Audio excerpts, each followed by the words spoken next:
ஒரு பொண்ணு மேல கை வச்சா இதுதான் கதி.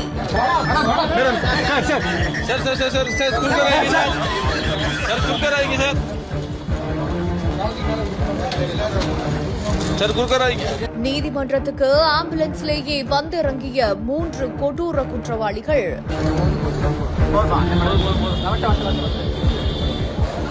கோவையையே உலுக்கிய இளம் பெண் வழக்கில் திருப்பம்.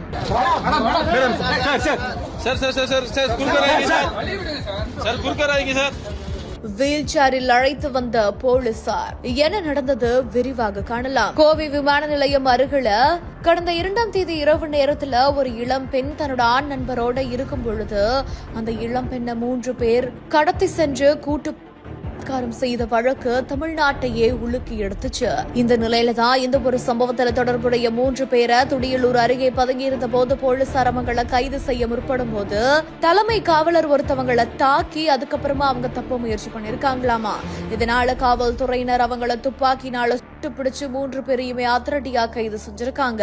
அவங்க கிட்ட நடத்திய விசாரணையில அவங்க சிவகங்கை மாவட்டம் சிங்கமுனரி பகுதியை சேர்ந்த சதீஷ் அப்படின்ற கருப்பசாமி, அவங்களோட தம்பி காளீஸ்வரன் மற்றும் அவங்களோட உறவினரான குணா அப்படின்றது தெரிய வருது.